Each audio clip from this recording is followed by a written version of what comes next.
Bienvenue dans le podcast des leaders holistiques. Je suis Christophe, créateur du site leleanmanufacturing.com et de la formation Culture Lean, votre expert en leadership, excellence opérationnelle et lean management depuis plus de 25 ans. Ce podcast est pour vous si vous êtes attiré par le leadership, le développement personnel et la spiritualité. Si vous avez besoin de mieux équilibrer votre vie privée et votre vie professionnelle. Si vous avez d'importantes responsabilités professionnelles et que parfois cela affecte votre vie privée ou inversement. Si vous voulez devenir un leader serviteur, bienveillant, humaniste, éthique et intuitif, si vous voulez développer un leadership avec une approche globale, intégrale, holistique, basée sur votre corps, votre cœur et votre esprit, pour le bien de vos proches et de la communauté, alors vous êtes au bon endroit. Que vous soyez un homme ou une femme, directeur, manager, leader, expérimenté ou pas, coach accompagnant des dirigeants, je vous remercie de passer ces quelques minutes avec moi aujourd'hui.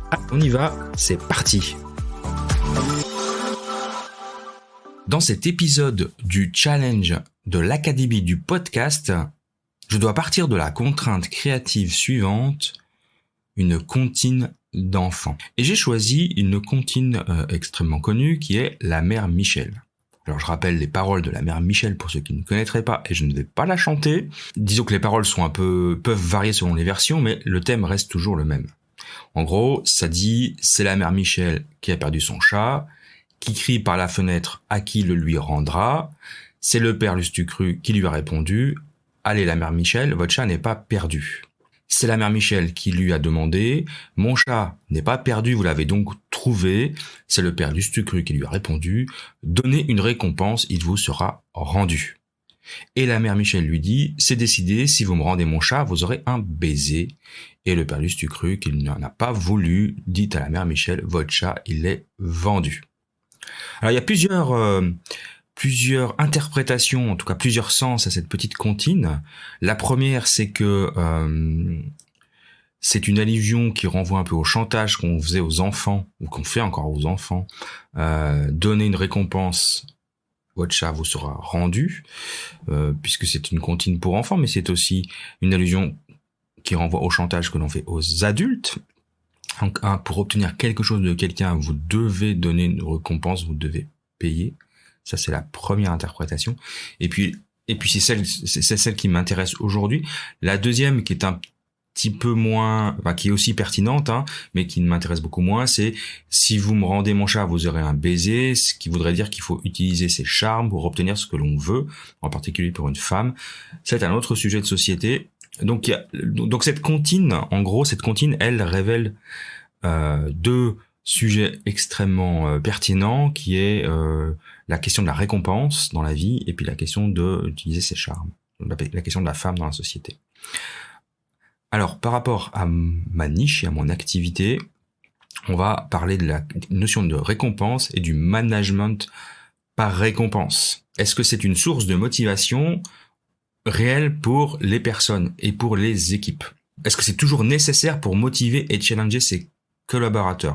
Là, on connaît bien le jeu de la carotte et du bâton. On vous donne des challenges et on vous donne des récompenses si vous réussissez, ou on vous punit si vous échouez. Et pendant longtemps, les entreprises ont pensé que la réussite et la performance des équipes passaient par des récompenses ou de la sanction. Donc il suffisait de promettre un gain pour obtenir un résultat.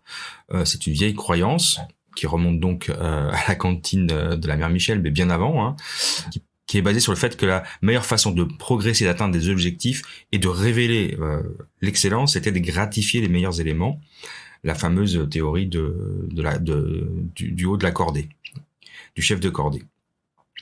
Alors, ce qu'il faut savoir déjà, c'est que récompenser de manière attendue annule l'effet de la motivation. Donc si on présente un projet avec une récompense à la clé, les gens vont se motiver sur la récompense, moins sur le travail, et le travail va être fait, mais pas forcément bien fait, il va être vite fait, on va respecter les délais, etc.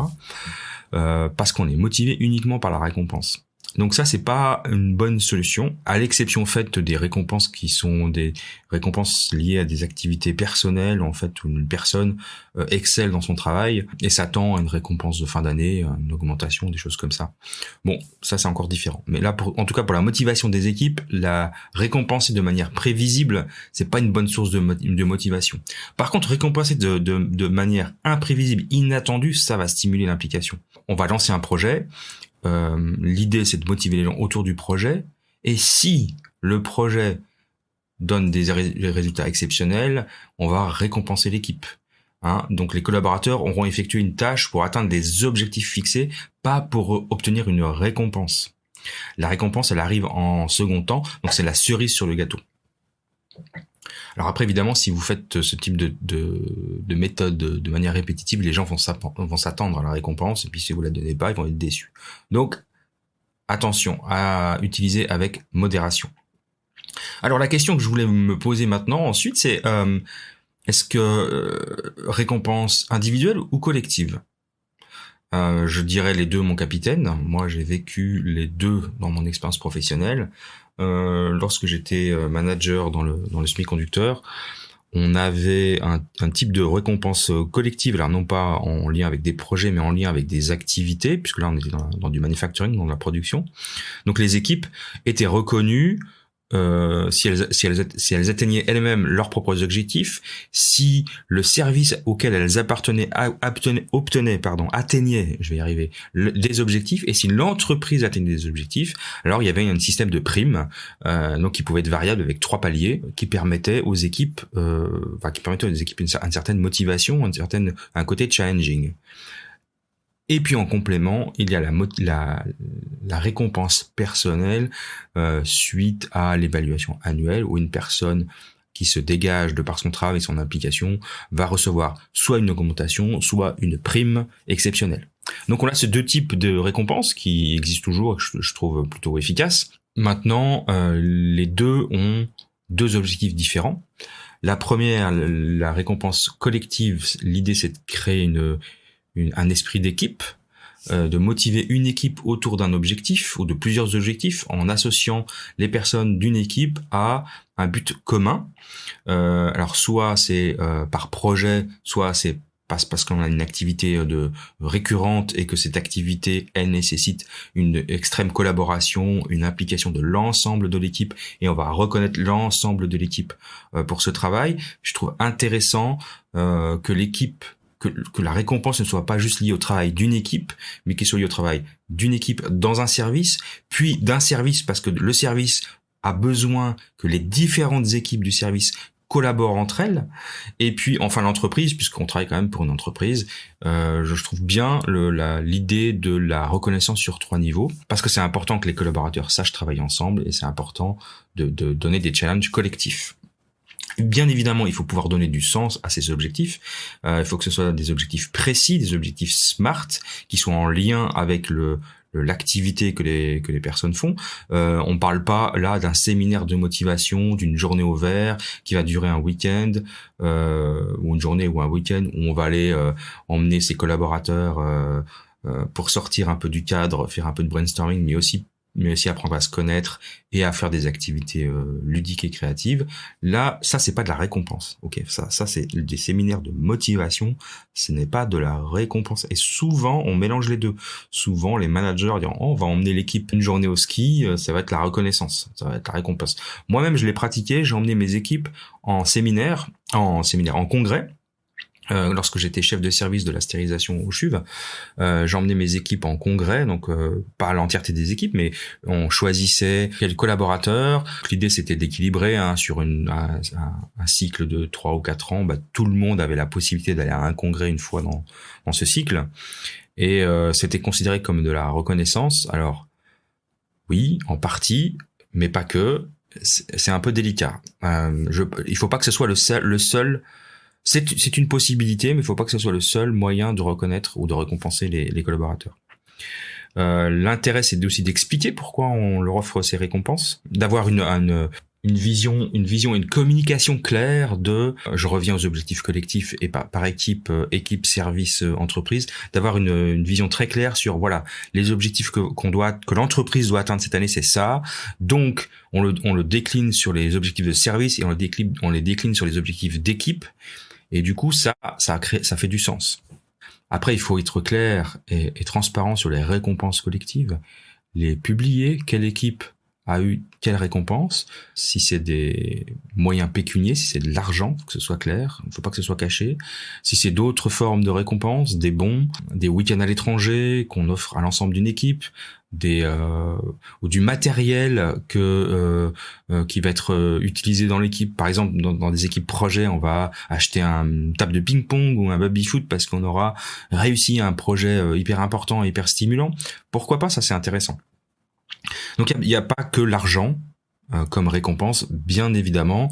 L'argent en fait partie parce que c'est le nerf de la guerre, mais pas que. Apporter du confort sur le lieu de travail, c'est une chose très motivante et très pertinente dans le cas de récompenses collectives.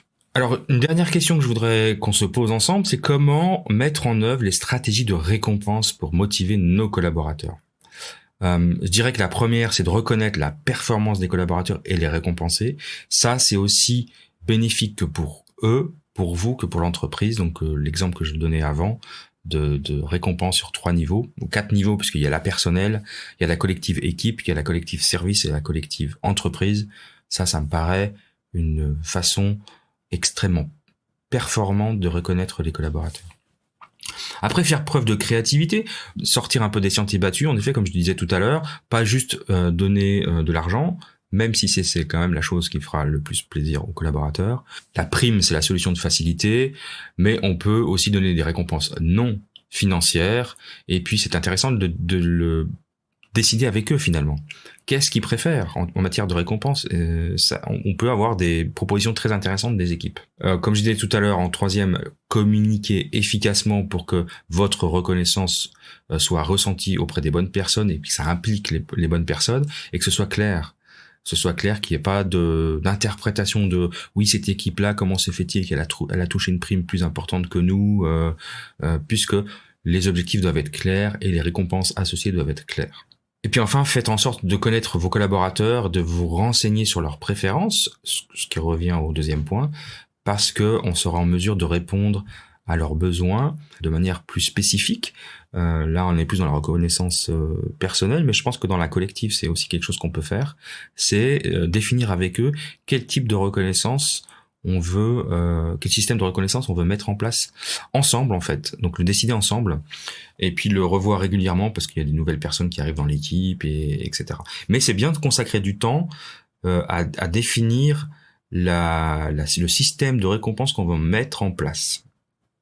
Je pense que pas de système de récompense c'est quand même une erreur, même si l'idée de la carotte et du bâton n'est pas des plus séduisantes, n'empêche que reconnaître et récompenser les collaborateurs pour un travail effectué, bien fait, avec de l'implication, ça paraît quand même une chose, en tout cas c'est efficace, ça c'est sûr, et puis ça fait quand même du sens.